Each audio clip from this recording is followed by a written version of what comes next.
আজকে টিকা মিছিলে দলে দলে যোগ দিন, আজকে টিকা মিছিলে দলে দলে যোগ দিন। বাবা সাহেব আম্বেদকরের ওপর আক্রান্ত হলো কেন? নরেন্দ্র মোদীর জবাব দাও। সংবিধানের উপর আক্রান্ত আনা হচ্ছে কেন? অমিত শাহ জবাব দাও। আরে জবাব তোমায় দিতেই হবে, তাই তো বলি জবাব তোমায় দিতেই হবে। বন্দে মাতরম। শিক্ষা দেয় বাঁচতে গেলে লড়তে হবে, তাই তো বলি লড়াই লড়াই লড়াই চাই, এই লড়াই লড়াই লড়াই চাই।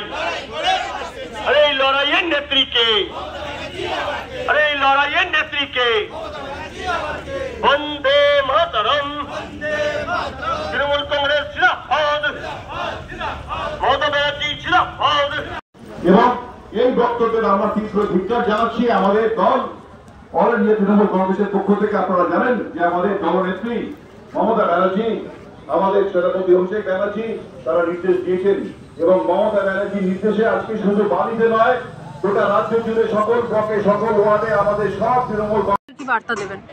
বার্তা একটাই, যে সংবিধান বিরোধী এই বিজেপি দলটা এর বিরুদ্ধে রুখে দাঁড়ান এবং এর বিরুদ্ধে রুখে দাঁড়াতে গেলে দেশের উজ্জ্বলতম মুখ হচ্ছে মমতা বন্দ্যোপাধ্যায়। সুতরাং তৃণমূল কংগ্রেসের হাতকে মজবুত করুন। সাধারণ মানুষকেও বলবো, অরাজনৈতিক শুভবুদ্ধি সম্পন্ন মানুষকেও বলবো, আসুন আমাদের সাথে পায়ে পা মেলান। আমরা পথে আছি, যে কোনো অন্যায়ের বিরুদ্ধে লড়াইয়ে আমরা সব সময় আপনাদের সাথে আছি।